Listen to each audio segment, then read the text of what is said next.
Hi, everybody. Welcome to another Good Gut Live. We're always excited to be here. We love doing these lives. It's just a fun way to connect with all of you, to be a part of something just educational. We have so much going on, and this is really our number one topic to speak on. For those that maybe don't know, my name is James Marin. I'm an integrative registered dietitian, environmental nutritionist, one of the co-founders of Married to Health.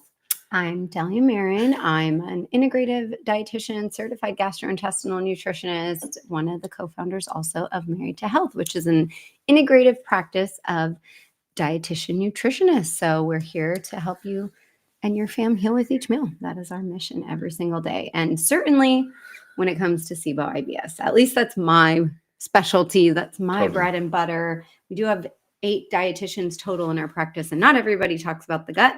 Some of our dietitians talk about cancer, some kids, some metabolic disease, but I'm all about the gut. So whether you are somebody with Irritable Bowel Syndrome, IBS, inflammatory bowel disease, IBD, celiac disease, autoimmune disease, which certainly overlaps with the gut, we're all about it. All about it. Yes. And that's why, but even if you've been following us long enough, you'll realize even our very gut-focused content speaks to you, because diabetes is related to the gut, cancer is related to the gut, autoimmune disease is related to the gut. So if we're talking about something on the gut, and you're like, I don't have gut issues, rethink that a little bit, because chances are you do and don't notice it. There's more context there. But this topic especially is, we've been talking about this for a while. And hey, Chris, what's up? I'm seeing the hello. And again, the benefit of watching Good Gut Live, if you're likely maybe listening to this or watching this later on Good Gut Live podcast, great. But if you can catch this Fridays live, you get to ask questions and we get to say hi to you. What's up, Chris? So we're seeing your guys' comments and questions down below. So if you want to post those, go for it.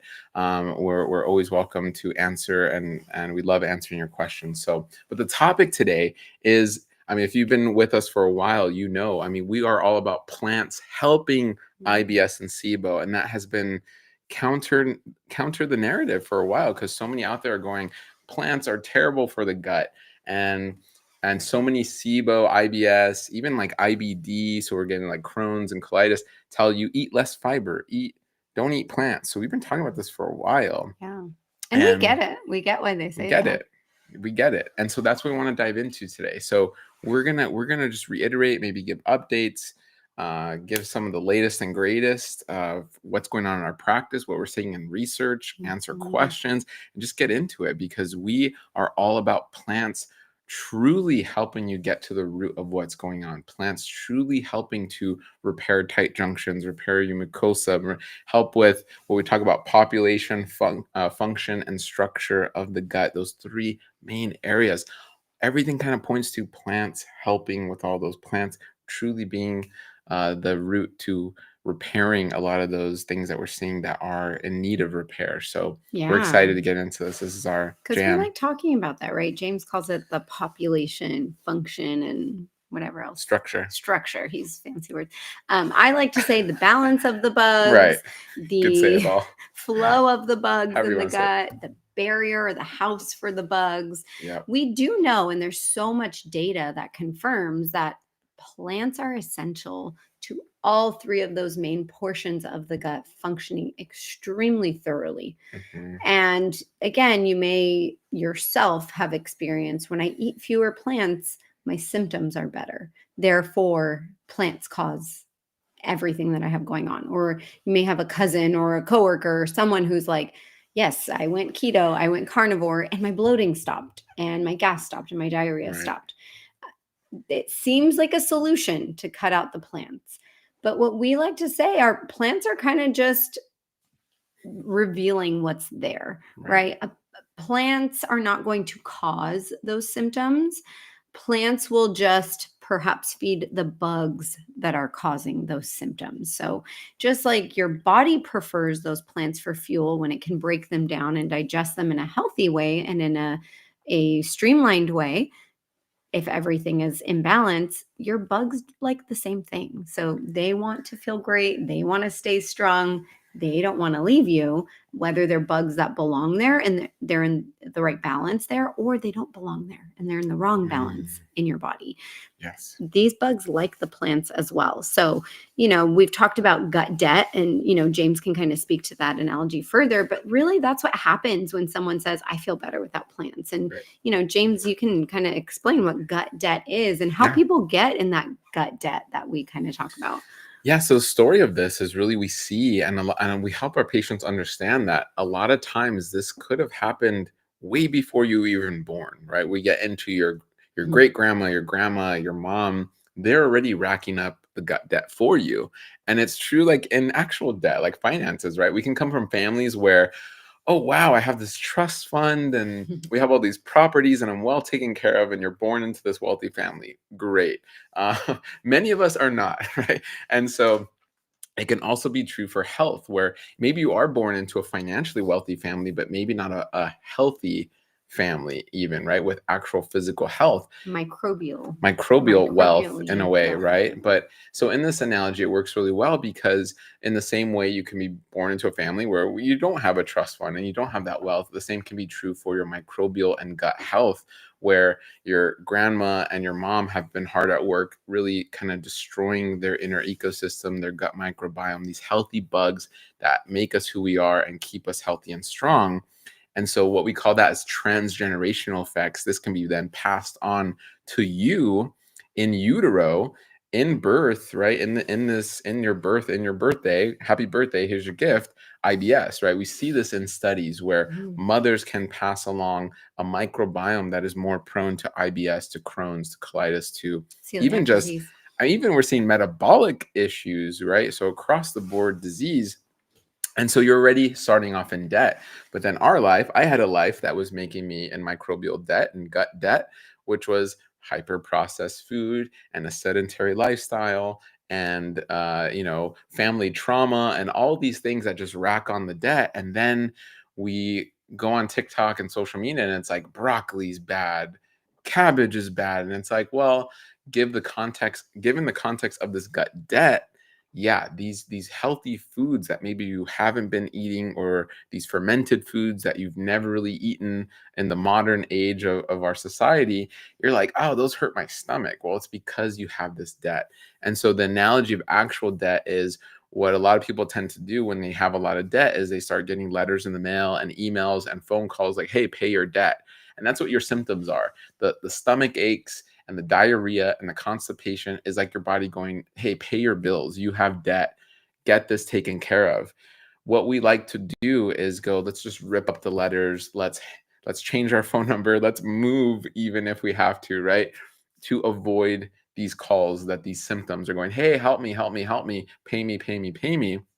No, no, no. Let's avoid that. So you may go to a doctor, you may go to a nutritionist, you may follow someone online who's saying, hey, just rip up those bills, problem solved. Change your phone number, problem solved. Change your email, problem solved. The problem is not solved. It looks like it's solved. You get some peace, like Dahlia said initially, where you go keto or carnivore and you go, oh, my stomach feels better. My abs are showing. I feel so much healthier. And so you get a little bit of that peace. But the further you go down the line, you start to realize, oh, you know what? Something else is going on. Or whether you develop eczema or your cholesterol's through the roof, or you start to get heart palpitations, and the list can go on, right? And you start to go, wait a minute, okay, this piece that I thought I had, in the analogy, right? You go to buy a car, or one of your kids needs to go to college and you go to take out a loan. Oh, my credit score is -50, right? Like, oops, this piece I thought I had was a farce. It really wasn't there. We didn't get to the root. So we're saying, get to the root. How do you do that? In the analogy of gut debt and debt, right? You come up with a healthy plan. You look at a budget, and it's to say this money and these microbes and these foods, they're not bad. It's just using them in the proper context. It's budgeting them well. It's not saying, okay, fermented foods are great, eat 50 pounds of them a day. No, it's starting with 1 teaspoon if you need to a day, and understanding the context to work your way back up and what's going on.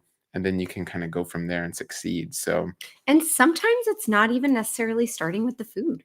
Yeah. Sometimes you need to start with managing the bugs. If you have severe overabundance and overgrowth of a certain type of bug, sometimes you really struggle to grow with your food. Totally. So, for example, if you have a significant fungal overgrowth or yeast overgrowth Hmm. from something like just recurrent antibiotic use, or maybe you took steroids, and research and studies do show that that encourages the growth of yeast and fungi. Perhaps you have been exposed to mold and you've had mycotoxin illness. It's hard to grow. Maybe you say, every time I try to add those fermented foods, every Yeah. time I try to add anything that has yeast or mushrooms or nutritional yeast, it really, really causes me discomfort. Sometimes you're not going to grow from there. You really do need to manage the bugs before you can add the food sometimes. Yeah. So the solution isn't let's just cut it all out forever and ever and ever, and then that's going to starve out the bugs. Yeah. I rarely see that works either, because you have practitioners out there who are like, go on a candida diet, don't eat any carbs at all, don't eat fruit, don't eat grains, don't eat anything, they'll just die. Guess what? The healthy bugs who also keep yeast and fungi in check will also die. So you'll have a Right. really hard time eating or restricting your way out of that dysbiosis. Sometimes you do need, whether it's a prescription antifungal, an herbal antifungal, you do need something sometimes to help manage that. So Hmm. that's really important to understand, where am I with these symptoms, where they are today? Do I start with the food? Do I start with managing the bugs? Do I need to start with my motility? Mm. Maybe I'm extremely constipated. And so, no matter what food I'm trying to eat or what herb I'm trying to put in, nothing's happening because I'm so constipated. That's where you need to start. So, you need to assess, which of those main parts of a well functioning gut do I need to start with? Is it So, the balance? Is it the flow? Or is it the structure? so to clarify, what you're not saying to do is start with eliminating all grains, eliminate all cruciferous vegetable, eliminate all legumes. You're not saying to do that. That's not where you I'm not start. saying that. Just to Yes. clarify, because that's what happens with so many people. They start Mhm. with this massive elimination. And 'Cause that seems very controlled, and I get it, right? You might notice, like, "Hey, every time I eat this, I have discomfort," and mhm, maybe that is part of it. If somebody has a food right. allergy or a strong food intolerance, maybe that's part of getting you out of that gut debt. But if you're confused, if you're overwhelmed, it's so important to reach out for guidance and to reach out to somebody who really can help you figure out that first step to take. So that way you're not just restricting more and more and more and more. And then you're like, I don't get it. I really thought that this cutback plan was my way out of gut debt, but I almost feel more in debt now because not only am I not eating the foods, I don't think I ever can again. So Mhm. it's so important to work with a gut financial manager. Gut financial, yeah. And it's funny, I made this, I want to show you guys on our threads. I made this kind of parallel to gut debt in a way where, like, in the gut, sorry, in the gut, we call too much of one microbe an overgrowth, but in food, too much of one ingredient is called like school lunch pudding, standard American diet, right? Like, so like sugar, Mm. we kind of have this overwhelming amount of bacteria or fungus or whatever, and it's an issue in our food system to like yummy, right? And so it's this idea of really getting to and working on that overgrowth, right? We don't want too much of one thing. Sugar's good in the context of a whole food apple, and there's carbohydrates and sugar in food. Fat is good in the contents of walnut and flaxseed and cashews and things like that. And if you um have a well-balanced gut, you could even handle a little bit more of that processed sugar, Correct. processed fat. You said the key, well Mhm. balanced, right? So it's about that well balanced gut. We call that eubiosis, not dysbiosis. So almost we can get to the fact of, and we talk about this a lot. So make sure you're subscribed, marriedhealth.com. Get on you can click contact and click our newsletter, because we send out information about our top test as well. So it's Mm. understanding, do you have this overgrowth? Do you have too much of a certain microbe? What is going on? And we're not just talking about stool testing. We're not just talking about food sensitivity testing, because that can get a little tricky. That can get confusing and maybe can even lead you in the wrong direction. we're talking about testing that is more tailored to you. It could be something like a breath test. It could be something just more tailored. It can even be basic labs if you haven't gotten them done, but understanding a little bit better what's going on and being conservative with testing so you're getting the best results from that and not feeling too overwhelmed. So that's important to know, okay, what do I have too much of? That is a good question to ask. And understanding, okay, I do have an overgrowth of bacteria. What does that mean and how do I take care of it? Because man, if you are doing it on your own, we've been doing this a while. It is extremely overwhelming. Mhm. We understand that. We know that. I've lived that. Totally. Yes, absolutely. Or maybe you are working with a care team who has limitations and they're like, all right, we did your labs, we scoped you, nothing structurally looked off, so you're fine. So maybe Yeah. then it's looking for somebody who can add a little bit more to that and maybe Right. take a little bit more of an integrative approach or assess you through an integrative lens and kind of Mhm. understand, okay, where did some of that spending go off the rails? When did you really, really start veering towards debt? And then how can we get you on the other side of it? How can we be on the up and up with what you have going on in your gut? So that's where it can be so important. Again, you Mhm. yourself write out your gut health story and make sure that you're subscribed to our newsletter. This is something we're going to have available soon on our website is Mhm. your gut health story journal. So if you're like, I'm not ready to work with somebody, but I do want to cohesively write out kind of my gut health story, we have resources like that Yep. available. So that way you're kind of even just assessing like where did things go haywire? So I can really have somebody target in and really help me identify where in my story I really started to need a little bit of help. Mhm. Because yes, restricting your diet more and more can seem like the answer, but soon enough, you're going to find that that's causing more issues, right? If after a long period of restriction of fermented foods and calcium fortified foods, maybe you're calcium deficient, and then you start developing osteopenia or osteoporosis. Maybe after a long period of low FODMAP, you have low levels of bifidobacteria, as the data shows. Prolonged Mhm. low FODMAP diet can decrease one of your most important commensal bugs, bifidobacteria, which support reducing inflammation and motility and so many other things.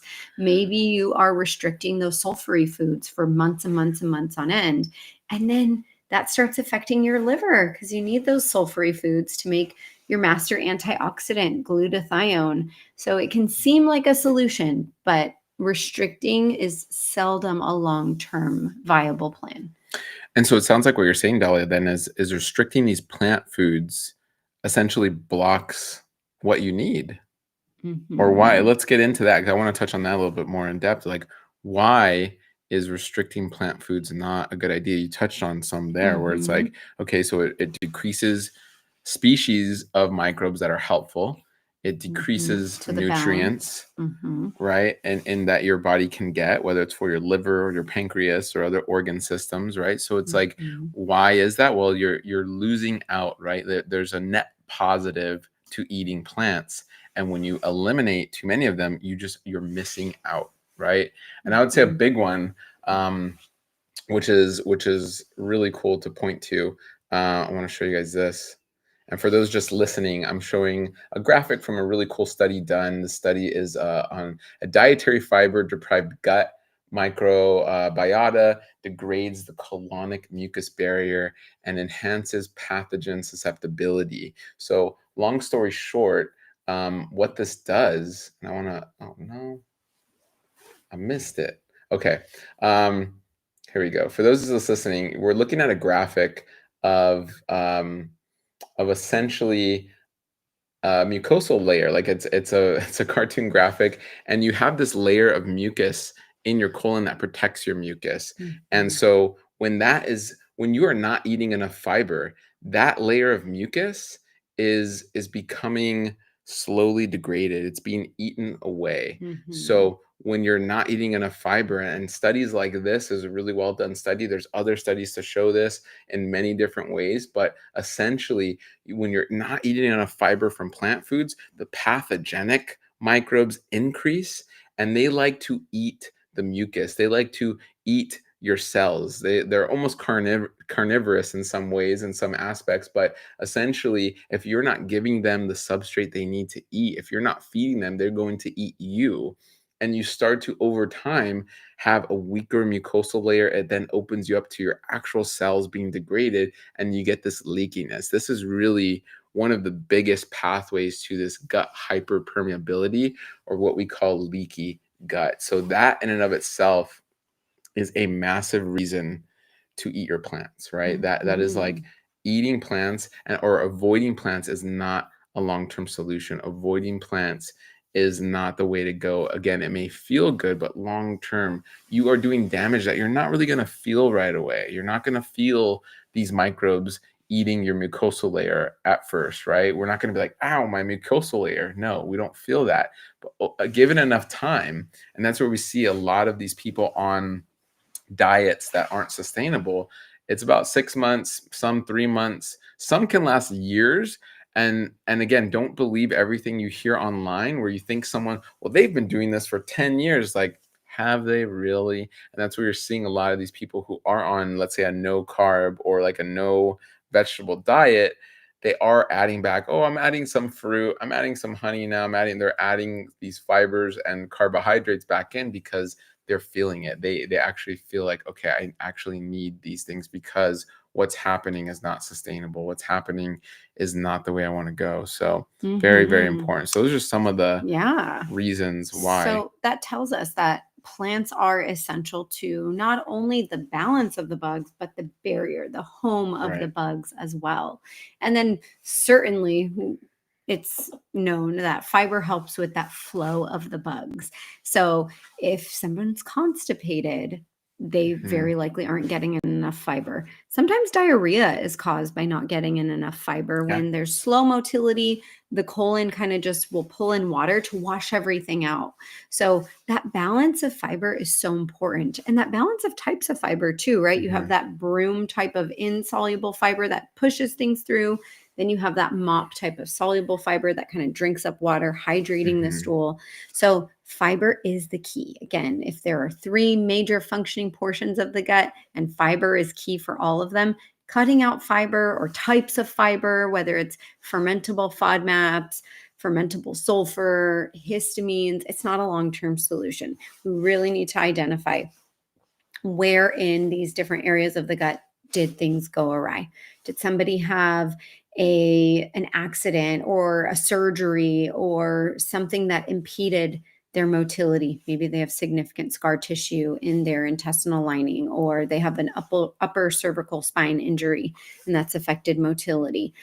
We need to maybe then change the amount of fiber or type of fiber, but we don't want to cut it out.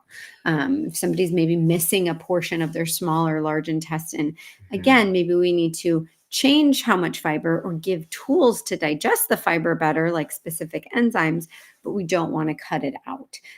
So it's so important to know helping to manage these things can be really key. And I love what Judy is saying here. She said, since I haven't been using as much fruit and very little beans and legumes and less fiber overall, I have been able to tolerate FODMAPs better than previously, such as fructans and wheat products and some others. Hopefully my gut is healing with the help of the supplements that Delia recommended. I had a couple cheat snacks that are not necessarily vegan. We're definitely a source of gluten-containing fructans.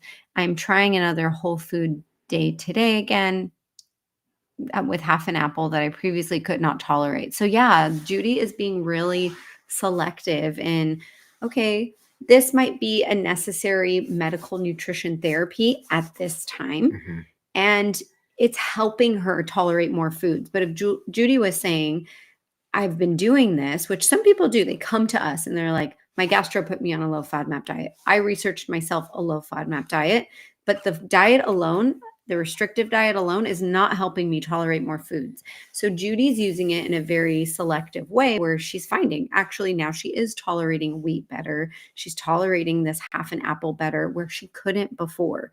So for that instance, yes, a temporary elimination, that medical nutrition therapy is so important. These things are not meant to be long-term. and they are not meant to be forever. Again, unless somebody has an allergy, a strong intolerance, and they really can't use tools like enzymes or other things to retolerate these foods. Like somebody with celiac, no matter how many digestive enzymes they take, they are not going to tolerate gluten. They have an autoimmune condition in which they cannot eat gluten. That is when it makes sense, but not for IBS, not for IBD, not for other conditions that you need some type of temporary dietary change. But really, you just need a gut financial planner to help you understand where things went awry. Totally. And so it sounds like you're saying, yeah, I mean, that's some of the, because we get that question a lot, and we hear this from a lot of you, and we see this online of like, well, I'm trying to eat plants, but I can't, or I'm running into these. That's the age-old question. I'm trying to eat plants. I know I should eat plants, but I can't. And so it is that kind of don't throw the baby out with the bathwater. It's like, okay, you can do low FODMAP, but that doesn't mean you have to eliminate all of the FODMAP rich It's not no foods. FODMAP. It's It's not low no FODMAP. FODMAP, it's low FODMAP, and then having that plan. So like Dahlia was getting into, so that really does answer that question. Mhm. And then And then you're graduating. You're going to moderate right. FODMAP. Then hopefully you're going to balanced FODMAP. Then you're going to high FODMAP. And if you've been working on those parts of your gut all the while, hopefully then you eat the high FODMAPs with no problem. And then another question though, but plants are inherently bad. They have oxalates and they have Lectin. sulfur and they have yeah, lectins and salicylate. Like they're bad. What are you talking about? We shouldn't be eating them. That's another comment or Yeah. question out there. Like, And, that I would say everything can be true within context. And maybe that's true if you're an animal who's eating raw cashews off of a tree. It's going to cause you GI discomfort, right? If you're eating 2 pounds of raw cashew, that's not how we eat certain things, right? We cook beans, we cook 2 pounds grains. of raw potatoes. Yeah, we cook potatoes, we shell cashews. So that way we're removing some of these indigestible parts. We know how to properly process food. So that way, when you cook things, most of the lectins and the salicylates and the oxalates are actually transformed and they're broken down and they're now digestible. And guess what? We have specific bacteria in our guts and microbes in our guts that are meant to help us break down oxalates and lectins and salicylates and histamines Which you can and some of these lose. natural portions. Yes. So then it's asking, what can my gut do for the food, not how can I cut out the food in order to accommodate my fractured gut, right? It's kind of like we're, all hearing more about family systems, and you're hearing more people say, don't don't cater to the most toxic person in your family during the holidays, right? It's the same. Don't Yeah. cater to the most toxic bugs in your gut, and every tiptoe your food habits and your lifestyle habits and your sleep habits and everything around these, inflammatory bugs in your gut. No, create boundaries with them. Learn, are they overgrown? Are they over their boundary? Let's try to keep them in balance so that way we're not dealing with some of these other problems and some of these other difficulties. Okay, but and then well, I'm doing this, but Okay. it's so hard. Like it's not, I'm not seeing the, The the ROI. ROI. I'm not seeing what I want to see. It's been 3 weeks, or maybe it's been 3 months. Hmm. Like what the heck? Like what's going on? Yeah, can even be 3 years. 3 years. Could even be 3 years. So this journey, well, what I'll say to that, even though I'm posing this question, so to speak, or things that we hear, but it's like it's we always say, how long did it take you to get sick? Right. And it's Mm, understanding like and many of us maybe had those transgenerational factors where it's mhm. like you have an autoimmune disease because unfortunately your mother or your grandmother, great grandmother were exposed maybe to a chemical, were so unhealthy. Like there's so many factors going into that, and it's important to factor that in. Where yeah, you might be a little worse off than your friend or your neighbor, your Or maybe you cousin. have a genetic mutation you inherited, and Totally. maybe that makes it difficult for you to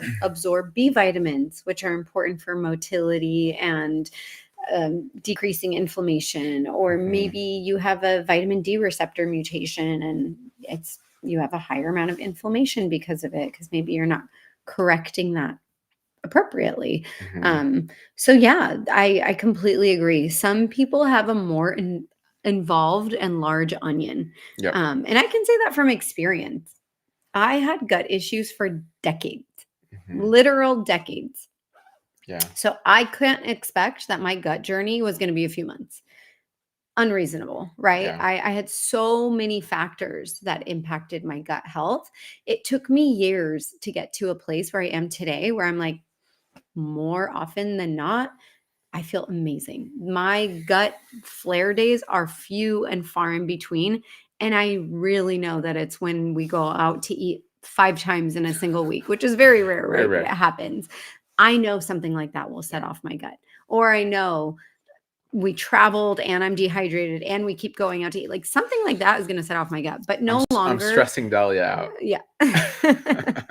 And that's um, causing a flare. but it's not like it used to be, right? When James met Oh my me gosh. 15 years ago, Really he bad. brought to my attention that after every single meal, I would say I had a stomach ache. I was like, are It's, you okay? yeah. And I was like, oh, I don't know. I guess not.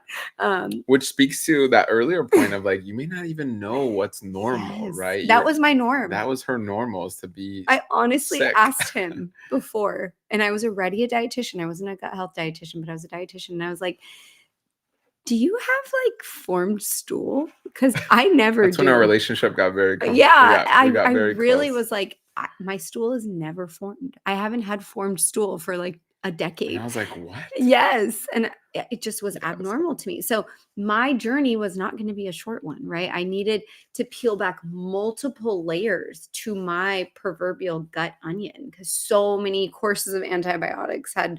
transpired, so much stress had transpired, elimination diets and overindulgence and inflammation and autoimmune. Like there was so much to my gut onion. Can So I'm a living example of that. I don't know if I've ever told you this, but at the time it was a mixture. And I don't know if I've ever said this to you, but like it was a mixture of like excitement and also dread of like I was realizing, oh my gosh, we have like we were new or we were learning MNT. I don't know. There's a point I realized like, oh my gosh, this person I love is sick. And we I'm have a to case figure study. it out. Like this is our first patient right here. And Mm. and it was like, whoa, it's actually putting what we're learning to the test, right?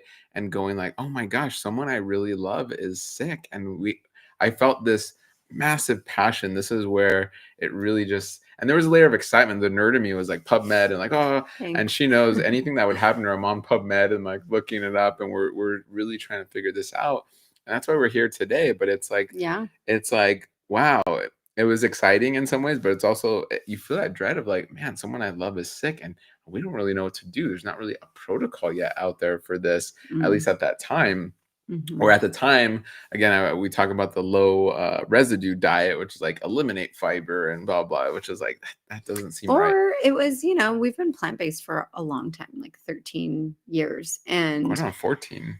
it Yeah. was, wait, everyone's saying that plant-based is so amazing and it's healing and you Yeah. can reverse all these conditions like cardiometabolic disease and diabetes. Like, why are my gut issues reversing by eating Right. plant-based? So I thought I must be doing something wrong. Right. I'm on this, you know, somewhat elimination diet, but I'm still not tolerating soy and almonds and so many things that I was trying to eat at the time. I just wasn't tolerating. So Right. I've lived it, and that's why I'm so passionate about gut health. I am someone who has been diagnosed with IBS, who very likely had SIBO before practitioners were testing people readily for SIBO.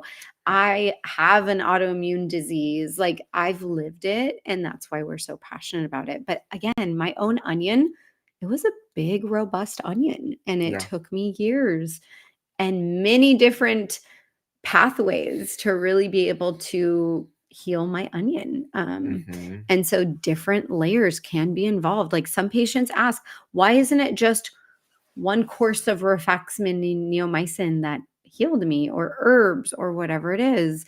And sometimes there's other things involved, like biofilm. We'll put a warning on this next slide. We're going Yeah. to You guys screen want to see a share. colon? This is an actual colon, and there are bits of You've been warned. stool and other biological And things for in here. those just listening, you're welcome. Yes. So if you want to see it, great. If not, look away. And I'll let Um, this covers Dahlia's face a little bit, but so it's fine.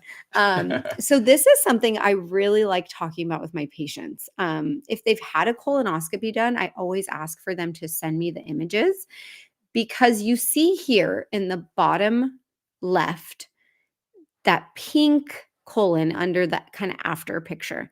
That is what a colon, a healthy colon, is supposed to look like. You should be able to see the microvilli. You should be able to see that beautiful, healthy pink tissue. This here on the top left, where it says before, you see that it's very gooey looking, it's orangey red. If you're seeing that on your colonoscopy images, that very likely is biofilm.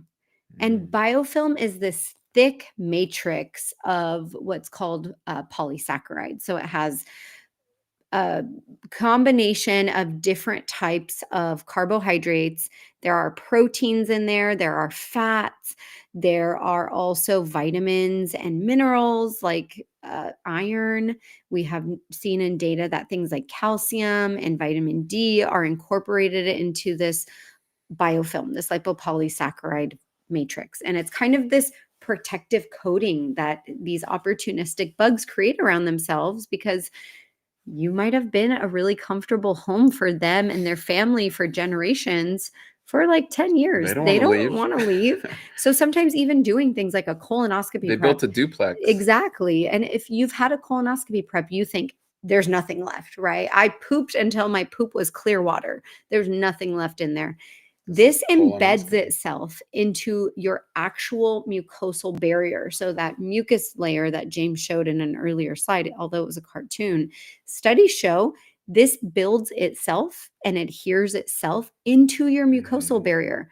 So doing a colonoscopy prep or an elimination diet isn't really going to get rid of that biofilm that we see there, because again, look, it's there. It's a mucosal invasion, and what it's doing is it's encapsulating a colony and a group of opportunistic bugs and kind of entrapping it there. So again, the bugs themselves are making these things, or sometimes it's your own appendix that's making the biofilm as well. Studies do show that the appendix is not a useless appendage like some people claim, right? A lot of people claim, oh, if you have to have your appendix removed, it's fine. It's not, you don't need it. No big deal. You can live without it. Yes, you can live without it. You won't die like you would die without another organ like your lungs or your heart or your brain. What a low bar, though, to live by. But will you thrive? You'll be alive, but will you thrive? Because the appendix also, think of it as like your Spider-Man in your body. Your appendix is shooting off these biofilms as well to say, hey, that little colony of bugs right there is looking a little sketchy. Let me wall them off so at least they're not interacting inside the lumen, inside the insides of the gut, and causing a lot of damage. So sometimes it's your own body protecting itself. Again, your appendix kind of Spider-Manning and saying, hey, I'm going to wall some of this off behind some biofilm, or it's the bugs themselves that are like, hey, let me grab some of the nutrients that this person's eating or intaking, and I'm going to create this nice little colony around myself. And if your gastroenterologist is well versed in this and knows what this is, when they see it, they can jet wash this out.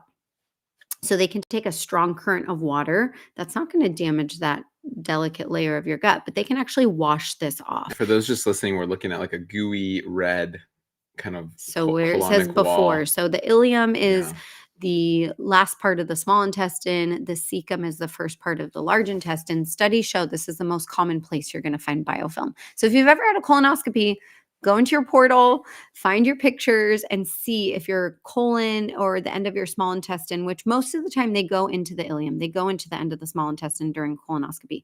See if it looks like this, if it's red, orange, gooey. We should do at marriedsouth.com a colon picture contest. I would love that. I would love that. I like looking at this stuff. But see if it looks like that. You're likely the person who's going to need more than one course of whatever. You have a thicker onion of layers to peel back. So maybe you need more biofilm disruptors. Maybe you need a few rounds of herbs or antibiotics or antifungals. You need binders. You need something that's going to get rid of this because it doesn't want to leave on its own. It's dug its claws in and it doesn't want to leave you. If only there was something you could eat every day that actually promotes a balance of these biofilms. What would that be? Oh yeah, it's plants. And there are studies to show that plants can actually help. One thing, I mean, they're creating postbiotics, but these postbiotics will actually help to balance these biofilms. These postbiotics actually help to balance these communities of unwanted microbes by helping to target your immune system to wipe them out. And this is a daily occurrence when you're going all out. I'm going to show people. I We're love showing this a stuff. video of it now So too. if you don't want to have this done and you don't want to have this build up, yes, the plants themselves contain enzymes, right? We know pineapple contains great enzymes. We know papaya, we know kiwi or bananas or honey. Certain plants, probiotic foods, fermented foods, they contain enzymes that can naturally break down this biofilm. So if you're like, I want my small and large intestine to look beautiful and pink like that, I don't want to have this biofilm washed out by somebody. Eat your plants because they're going to do that for you. Or there are plant extracts that can do that for you. So if you're like, I don't know if everything is going well, get your imaging into the hands of someone who can detect it. Do the things that are needed to help reverse some of these different things. Yeah. And somebody's asking, what about prebiotics? That helped me. Food for the good bacteria. Yep. Yes. So that's plants. That's plants. So one thing is that I know there's specific, like if you were to Google prebiotic food, a certain list always comes up, right? Like artichoke and Jerusalem artichoke and apples and certain things are prebiotic food. Those are just the most studied prebiotics, but really at the end of the day, all plant foods are prebiotics. Anything with plant fiber, with that beautiful hard, plant cell wall that is not going to be easily digested, it doesn't melt in your mouth, it's going to move throughout your GI tract, is a prebiotic. So any plants you're eating is prebiotic. Sometimes they melt in your mouth, right? Starch. Oh yes, yeah, right. You have things like resistant starch, and they're called that because they resist getting digested and absorbed in your small intestine, where most things are digested and absorbed, and they go into your colon and they feed your good bugs. So yes, eat those plants. And I love this other comment. Yeah. Your health is like training for a marathon. It will take time. I've only been vegan for 4 years and I feel amazing, but I'm also still learning lots. Yeah, absolutely. Totally. And so again, if you're like me and you're like, I've been vegan, but I still don't feel well, you may need a trainer, right? Because you can go to the gym or you can go on runs by yourself. But if you keep getting injured, you might need somebody to help you work on some of those underlying things. Maybe it's a postural issue, or maybe there's an injury that never fully healed. You might need a running coach to help you improve your time. So that's what a dietitian is, right? They are a nutrition coach to help you pace yourself and heal with each meal. If I can give you a story on that, an example, I loved running. And when I was younger, I would heel run. And I didn't know the proper running technique. And it wasn't until I started getting older, like, oh, my knees hurt. And like, oh no, I can't run. And I've had knee surgery before. Tight glutes. I would be very, very tight. And as soon as I got some advice on it and started learning more about it, I was like, oh, I'm running on my heel, which is not the way you should run. You want to run on your tippy toes and have your feet and your calf muscle and the rest of the muscles of your leg absorb that shock, right? And so it's amazing. Running's great, but running incorrectly can hurt you. Eating's great. Plants are great, but eating incorrectly can hurt you, right? Eating without the context of knowing what's going on in your gut and understanding what's going on in your gut can hurt you and cause you money, time, and so much more, and pain that you can avoid. So super important. And I would probably say, last thing too is, or one of the last things, depending, it's like, okay, great, I understand this, but I don't have thousands upon thousands of dollars to spend on a program. And we see that a lot too, where patients come to us, I've spent thousands trying to, I saw this functional medicine doctor and he said he'll help me with my gut problems, whether it's SIBO or IBS and all of this stuff. Like, okay, what do I do? And what do they do? So that's where we've created our program. So that way somebody can learn these intricacies of their gut health, go at it at their pace, learn about testing, most of it that they can order through our program, or which supplements they can order, which medications they can ask their care team about if it's appropriate for them. So if you right now aren't in a place time-wise, financially to work with somebody one-on-one, including us, we do have a program. Or there are many practices, like ours is a network with insurance payers. So if you have PPO, you might qualify for nutrition care benefits. It's the end of the year. If you haven't used all the funds in your HSA or Depending your when you're listening to FSA, this. you might tap into that and get to work in these next couple of weeks. So Yeah. there are options out there. Are you Yes. exploring them? And how are you feeling with each meal and healing with each meal? And do you need some help with that? And there's no shame in that. It can be really empowering. And then you can empower yourself and empower others. Yes. So, guys, overall, it doesn't cost an arm and a leg to do this. I mean, you can do this, save yourself time, save yourself the stress of continuing to live with GI issues and GI problems.